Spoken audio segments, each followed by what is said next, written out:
Olá, uma boa tarde. Eu sou Andréa Barroso Silva, sou juíza de direito, titular da Segunda Vara de Família de Duque de Caxias e estou aqui hoje para a gente conversar sobre justiça cidadã, direitos fundamentais e cidadania e as restrições impostas pela pandemia.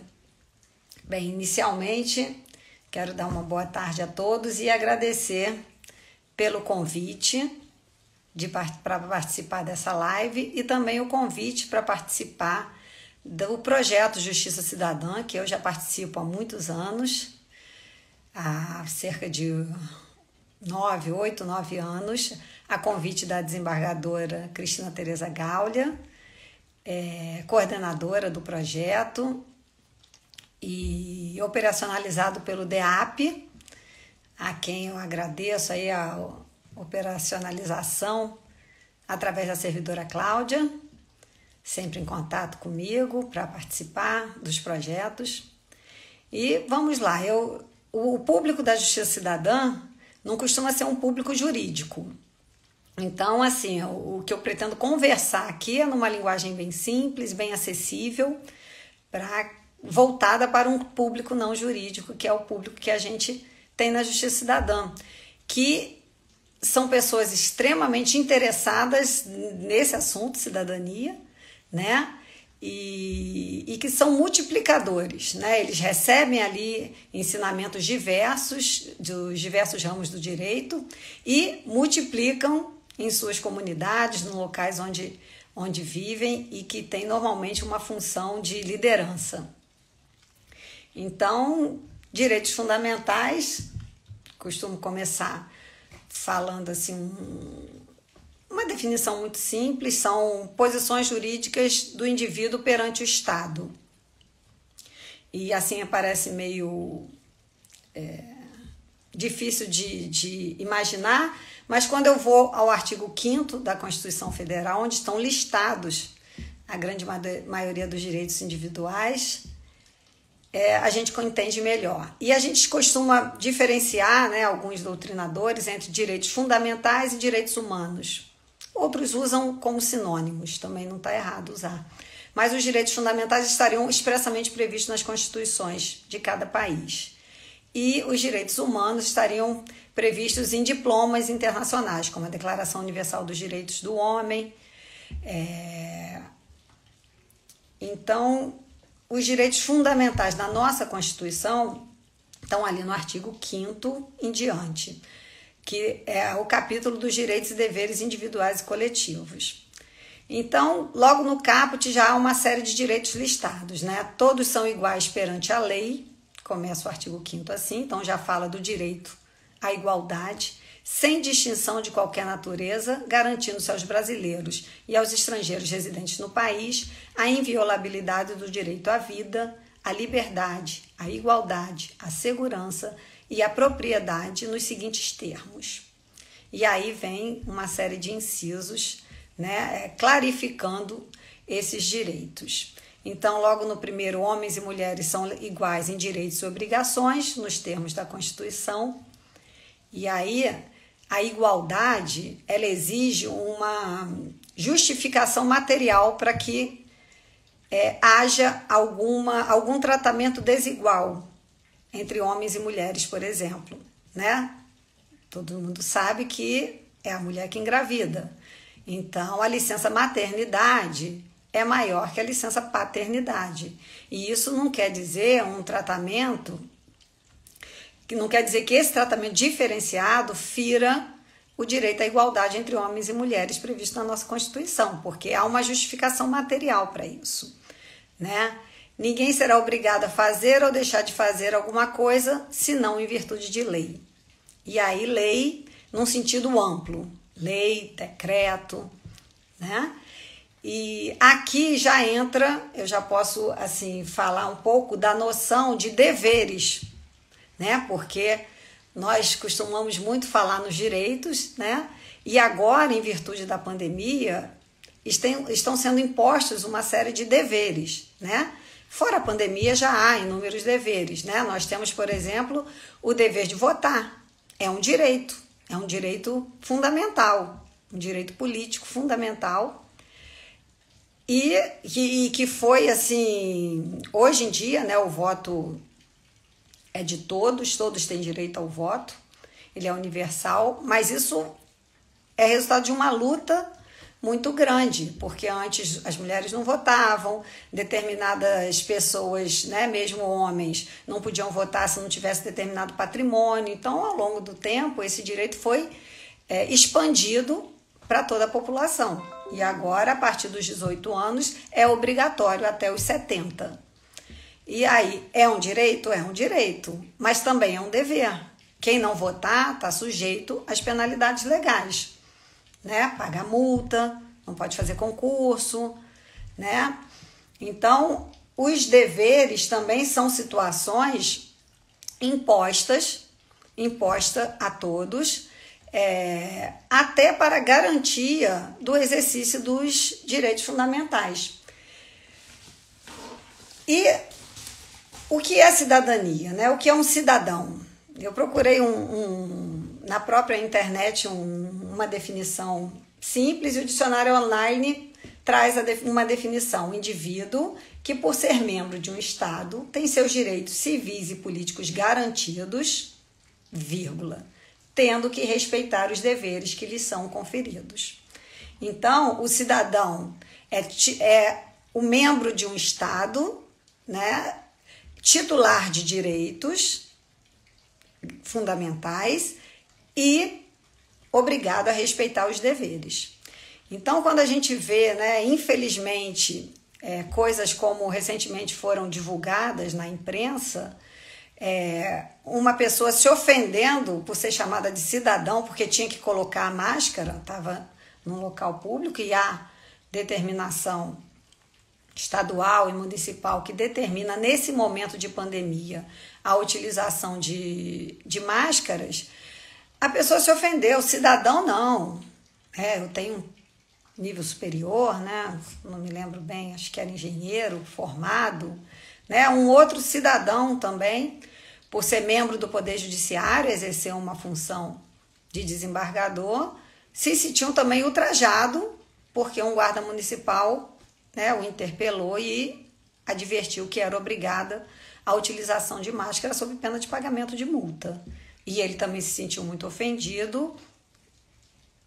Sinceramente, eu não consigo alcançar o motivo, porque o cidadão, né, para que seja cidadão, ele é titular de direitos, mas ele também tem que cumprir deveres que estão impostos em lei. Está ali o inciso 2 do artigo 5º, ninguém será obrigado a fazer ou deixar de fazer alguma coisa, senão em virtude de lei num sentido amplo, né?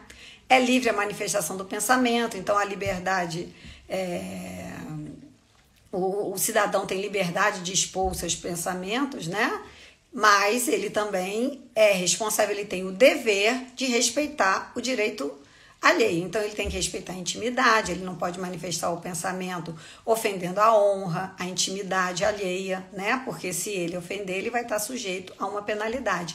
E o Estado, que é o garantidor, né, o fomentador e o garantidor dos direitos fundamentais, ele tem uma dupla função. Ele tem uma função de não agressão aos direitos fundamentais, então o Estado, né, tem que respeitar a vida, a liberdade, a igualdade, a integridade física, a propriedade, mas ele também tem uma vertente que impõe ao Estado deveres para proteger e fomentar os direitos fundamentais.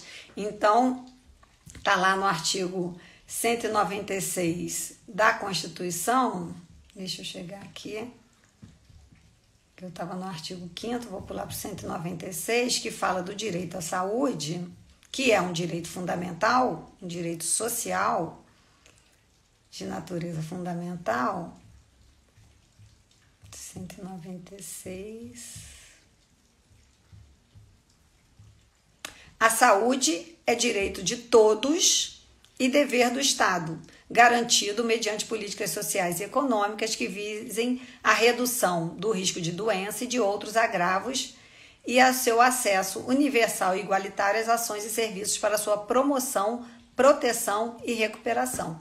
Então, ao direito fundamental à saúde, que todo cidadão tem, corresponde um dever do Estado de prestar esse serviço de saúde que vise a reduzir o risco de doença. Então, nessa pandemia, é importantíssimo, não só que o Estado, e quando eu digo Estado, eu digo no sentido amplo, União, Estado e município, forneça hospitais para que tratem as pessoas que adoeceram, não só da Covid, mas que adoeceram por qualquer motivo, mas também que vise uma política que vise a redução dos riscos. E aí, inicialmente, surgiu o conflito entre os diversos níveis da federação, né? Porque nós vivemos num Estado federado e tem o nível da União, dos estados e dos municípios. Estados e Distrito Federal no mesmo nível. E aí veio conflito aí de atribuições, né? A quem competiria coordenar, executar as medidas de prevenção e de proteção da saúde.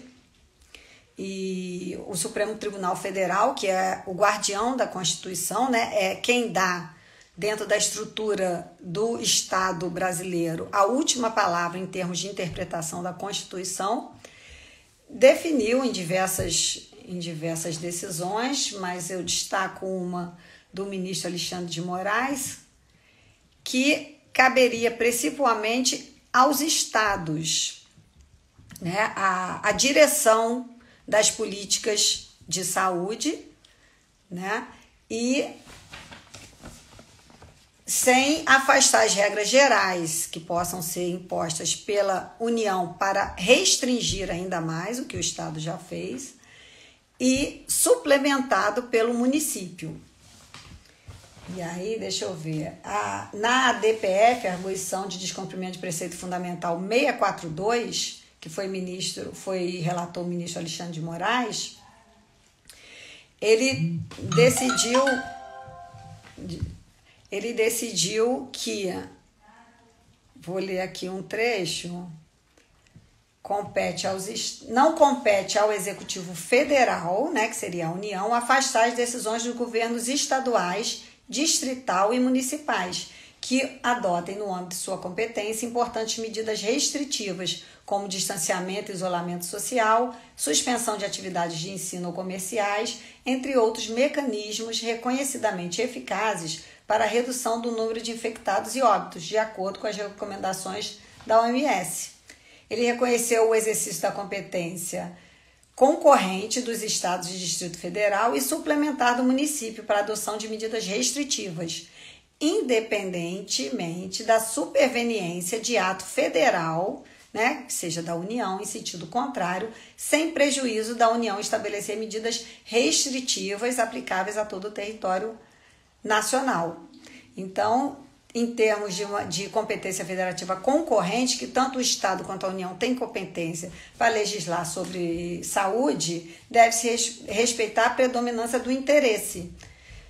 Então, o Estado, né, como o Brasil é um país de dimensões continentais, né, a gente percebe que a pandemia ela se desenvolve em cada estado de determinada forma, em determinado tempo. Começou primeiro em alguns locais, que agora já está melhorando, e aí começa a aumentar em outros, em alguns estão estáveis. Então, a predominância do interesse local foi reconhecida pelo Supremo para garantir essa predominância das regras estaduais, sem prejuízo do município suplementar, mas para restringir ainda mais, né? O município não poderia flexibilizar as regras. No Rio de Janeiro, por exemplo, nós tivemos, né, um decreto municipal, o decreto 47.683, que autorizou as escolas particulares a voltar a funcionar presencialmente a partir de 1º de agosto, o que entrava em conflito com uma regra estadual. E aí foi movida uma ação civil pública pelo Ministério Público e pela Defensoria Pública, e foi concedida uma tutela de urgência pelo Tribunal de Justiça, em grau de recurso, em agravo de instrumento, é para suspender os efeitos desse decreto que autorizava o retorno das aulas. O município pediu a suspensão dessa decisão ao presidente do Tribunal de Justiça, mas a presidência do tribunal negou esse pedido do município e manteve a decisão, dizendo que prevalece a regra do Estado. Eu tenho aqui um trecho dessa decisão. Eu separei tanta coisa. A decisão do ministro Alexandre de Moraes, que eu já comentei, na DPF 672, ele concedeu a medida cautelar para determinar a observância dos artigos 23, 2 e 9, 24, 12, 32 e 198, vários artigos da Constituição, na aplicação da Lei Federal 13.979, reconhecendo assegurando o exercício da competência concorrente dos governos estaduais e distrital e suplementar dos governos municipais, cada qual no exercício de suas atribuições e no âmbito dos seus respectivos territórios, para adoção ou manutenção de medidas restritivas legalmente permitidas durante a pandemia. Para tais como imposição de distanciamento, isolamento, independente da superveniência de ato federal. E aí, numa legislação federal também, foi classificada pela União como uma atividade essencial, por exemplo, salões de belezas e barbearias. E aí houve uma ação também no Supremo dos salões de beleza, que foi movida pelo Ceará. E aí essa medida cautelar foi deferida a medida cautelar de suspensão da segurança. Também entendendo por isso que deve prevalecer a regra restritiva do Estado, né? E não uma regra mais permissiva da União. O artigo 23, e toda essa confusão se dá porque o artigo 23 da Constituição estabelece uma competência comum da União, dos Estados, Distrito Federal e municípios para cuidar da saúde. Então, deixa eu ver aqui agora. E essa prevalência das regras do Estado também se deve à lei do SUS, a Lei 8080 de 90, que determina que compete aos Estados coordenar ações e serviços de vigilância epidemiológica e sanitária.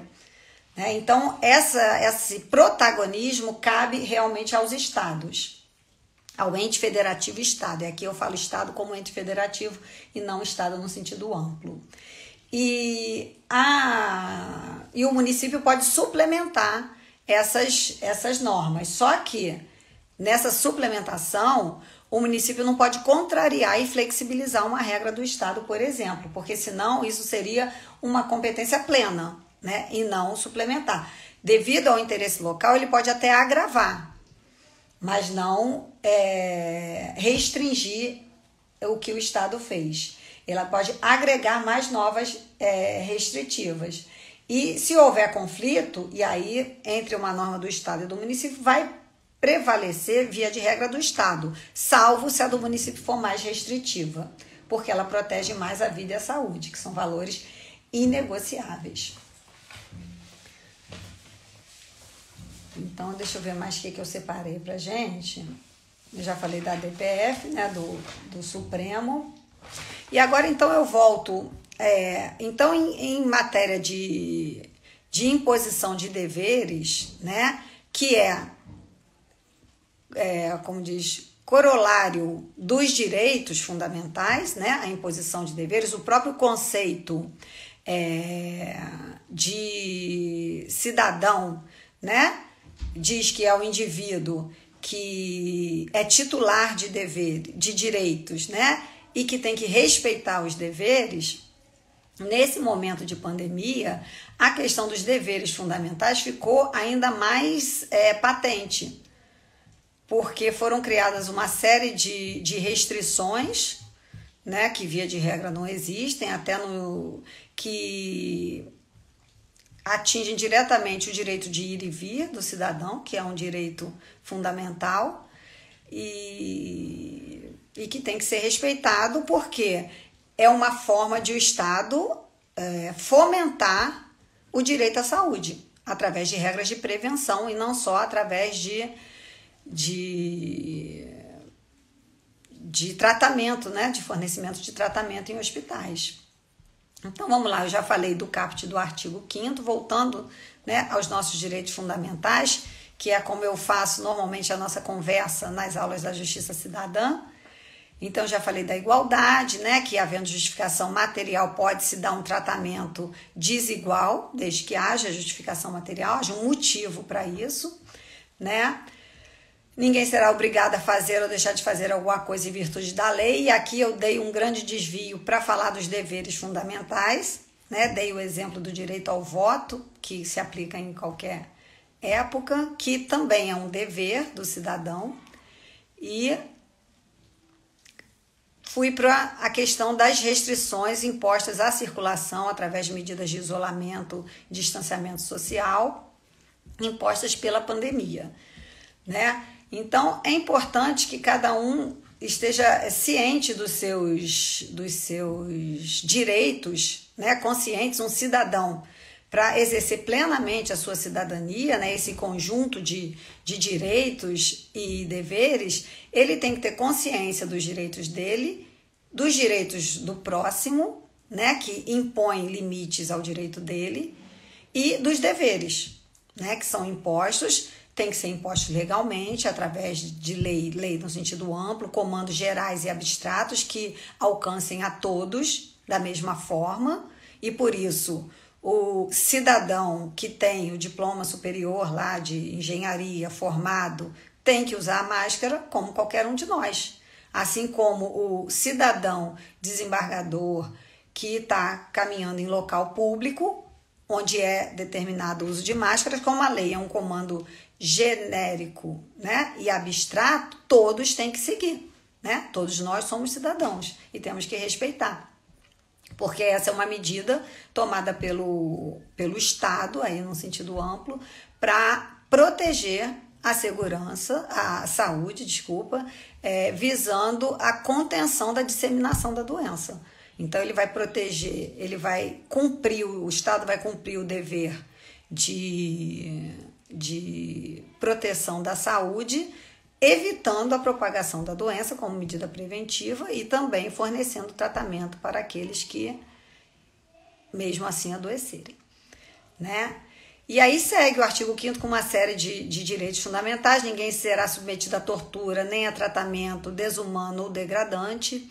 Então, muito se fala também, os defensores dos direitos humanos estão sempre defendendo os presos, né, quando há uma rebelião. É porque a pena de prisão, né, priva o cidadão condenado ao direito de ir e vir. Ele tem esse direito de ir e vir privado, essa pena chama privativa de liberdade, mas ele não perde a fruição dos demais direitos fundamentais. Ele continua tendo direito à vida, direito à integridade física, à saúde, né? Se um preso adoecer, o Estado é obrigado a fornecer tratamento, porque não pode haver um tratamento desumano ou degradante. Seria desumano deixar, né, um preso privado dos demais direitos, né? Ele está privado, a pena dele é privativa de liberdade. E ele também tem, após o trânsito em julgado da sentença penal condenatória, a suspensão dos direitos políticos, né? Que também são direitos inerentes ao cidadão. E inciso 4 é livre a manifestação do pensamento, sendo vedado o anonimato, porque, como eu disse, né, cada um pode expressar livremente seu pensamento, mas tem que respeitar o direito do próximo, né? Que nós vamos ver que a honra é um direito fundamental, todos nós temos direito à preservação da nossa honra. Então, se alguém vai manifestar o seu pensamento ofendendo a honra de terceiros, ele tem que permitir que aquele que foi ofendido saiba quem manifestou aquele pensamento para que possa responder.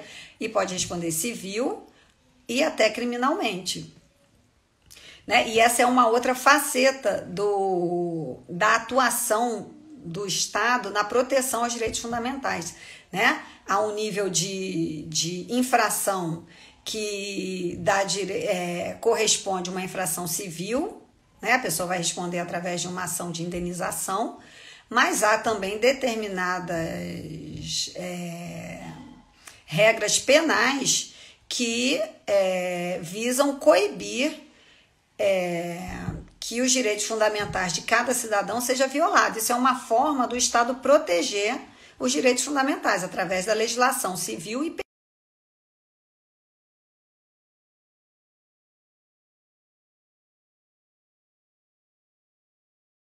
penal, como acontece com a violação da honra, né? Então eu estou aqui, desculpem esse barulho, mas é que eu estou com outro canal aqui para eu receber eventual pergunta, tá? Quem quiser fazer perguntas pode encaminhar por escrito, né? Que na medida do possível eu vou tentar responder. Então vamos ver mais um pouco dos direitos fundamentais. É inviolável a liberdade de crença, então, né, a Constituição assegura a liberdade religiosa, e a liberdade religiosa inclui, inclusive, a prática de nenhuma religião, né, e a prática de toda e qualquer religião, sendo preservados, né, sendo garantida a proteção dos locais de culto, tanto que quando a gente infelizmente ouve notícias de locais de cultos que são violados, são destruídos, a polícia prontamente age para tentar identificar, né, e punir os culpados. A proteção de assistência religiosa em entidades civis e militares de internação coletiva, né, por isso que tem assistência religiosa dentro dos presídios. Ninguém pode ser privado dos direitos por motivo de crença religiosa. Vamos ver. O inciso 10 é muito interessante, muito importante. São invioláveis a intimidade, a vida privada, a honra e a imagem das pessoas, assegurado o direito de indenização pelo dano material ou moral decorrente de sua violação. Por isso é importante que a manifestação do pensamento não seja anônima, né? A casa é asilo inviolável, isso também é importante. Ninguém pode nela penetrar sem consentimento do morador, e isso até punível protegido com a tutela penal, né? Existe crime de violação de domicílio, pode entrar na casa salvo em caso de flagrante delito, né? Ou desastre, isso aí para prestar socorro, né? Ou para prestar socorro, né, nesses casos de flagrante delito ou desastre, para prestar socorro, ou durante o dia por determinação judicial. Então, mesmo com determinação judicial, tem que se aguardar o período do dia. Por isso que nós vemos muitas operações da Polícia Federal iniciando às 6 horas da manhã, porque no período noturno não é permitido o ingresso na residência, mesmo com ordem judicial. Né? O sigilo de correspondência é preservado, o exercício do trabalho, ofício ou profissão, atendidas as qualificações profissionais, e aqui já vem uma restrição, né? Todo mundo pode escolher a profissão, mas tem que se sujeitar a todos os trâmites da legislação para exercer determinada profissão. É assegurado o acesso à informação, é livre a locomoção no território nacional em tempos de paz, podendo qualquer pessoa, nos termos da lei, entrar e permanecer ou dele sair. Todos podem se reunir pacificamente, sem armas, em locais abertos, independente de autorização. Mas aqui, nesse momento de pandemia, esse tipo de direito fundamental está suspenso, né? Por conta das medidas de isolamento e distanciamento social. Então, a lei, né, como já está lá no inciso 2, admite a restrição aos direitos fundamentais, desde que essa restrição abranja a todos. É plena liberdade de associação. Eu costumo também falar, para a gente encerrar, vamos falar aqui só das questões penais, que é sempre um tema que interessa muito ao público para levar esse tipo de conhecimento, né?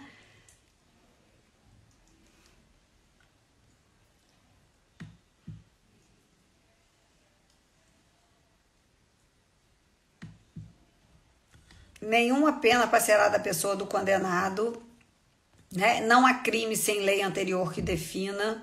Então, para a pessoa responda por um crime, na data da prática daquele ato, ele tem que ser tipificado, né? Ele tem que estar previsto na lei penal.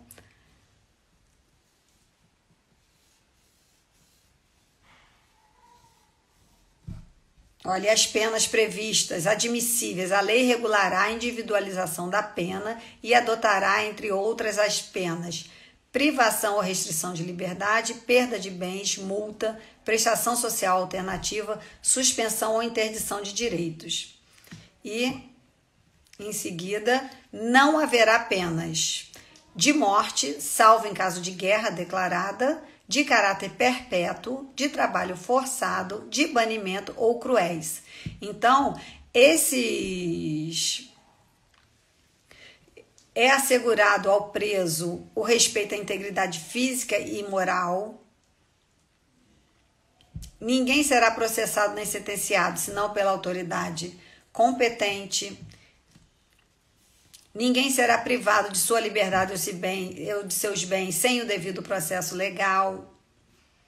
Aos litigantes em processo judicial administrativo e aos acusados em gerais são assegurados contraditória e ampla defesa, com os recursos a ele inerentes. Então, por isso o Estado organizou a Defensoria Pública, né, para prestar essa assistência jurídica àqueles que não podem pagar, os advogados.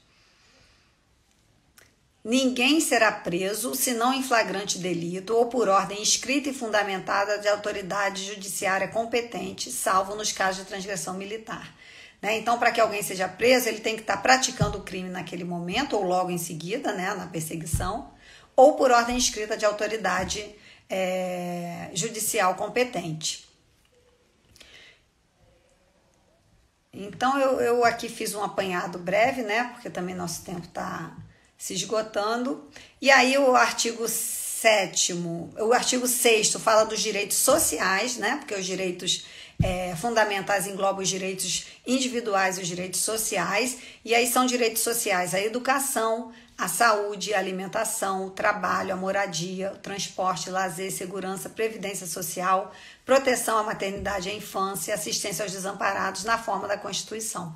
E tá lá de novo o direito à saúde, né, tão importante nesse momento e que às vezes entra em rota de colisão com o direito à educação, que também é um direito social. Todos dois têm nível constitucional, todos dois são direitos fundamentais, mas às vezes há colisão e nesse momento de pandemia tem prevalecido o direito à saúde, né? Nós já temos aí mais de, infelizmente, 112 mil mortos.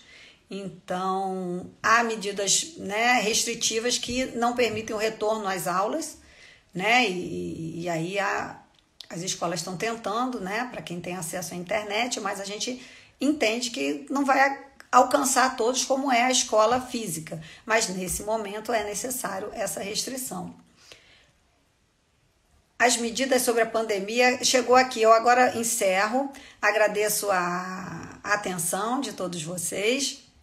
Espero ter clarificado um pouco essas questões que eu tentei tratar aqui, dentro das limitações do tempo, né?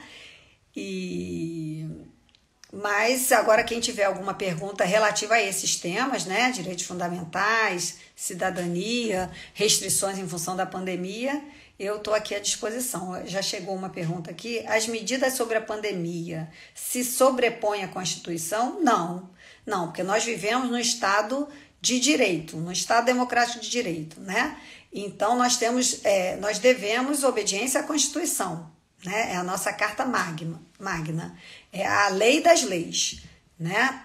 Então, todas essas restrições, né, que são essas medidas sobre a pandemia, eu entendo como as restrições impostas a nós, cidadãos, são feitas com base na Constituição. Está lá o artigo 196, que impõe ao Estado, ao mesmo passo que assegura a nós, cidadãos, o direito à saúde, o nosso direito fundamental à saúde, impõe ao Estado o dever de promoção e de proteção da saúde. Então, através desse dever, que está previsto na Constituição, o Estado impõe medidas restritivas, né? E aí, como a Constituição, no artigo 23, assegura a competência concorrente dos entes federativos para legislar sobre saúde, deixa eu ver o artigo 23.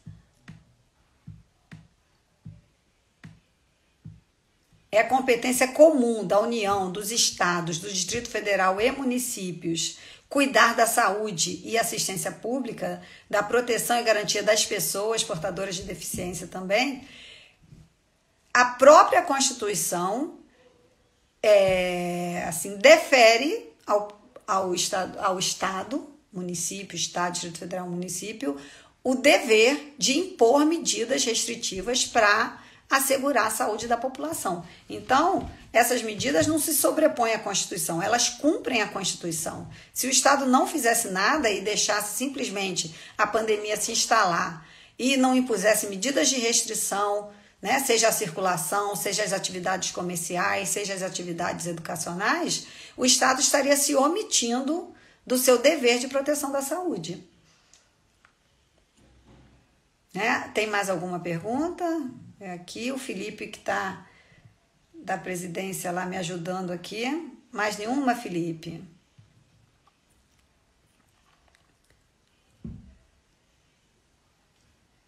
Bom, eu acho que não há mais nenhuma, então eu vou encerrar a nossa live. Foi um prazer participar mais uma vez de um projeto da Justiça Cidadã. Mais uma vez agradeço a desembargadora Cristina Tereza Gaulia, ao DEAP e a presidência que também nos auxiliou, né, com a possibilidade de realização dessa live num momento que, infelizmente, o contato pessoal, né, está restrito e muito bem restrito, porque precisamos nos precaver, né, e fazer com que esse período passe e possamos voltar ao normal, mas por hora vamos seguindo o novo normal, com todas as regras impostas, né, pelas autoridades públicas e cumprindo o nosso dever de cidadão, não só exercendo o nosso direito, mas cumprindo também os nossos deveres. Muito obrigada, uma boa tarde.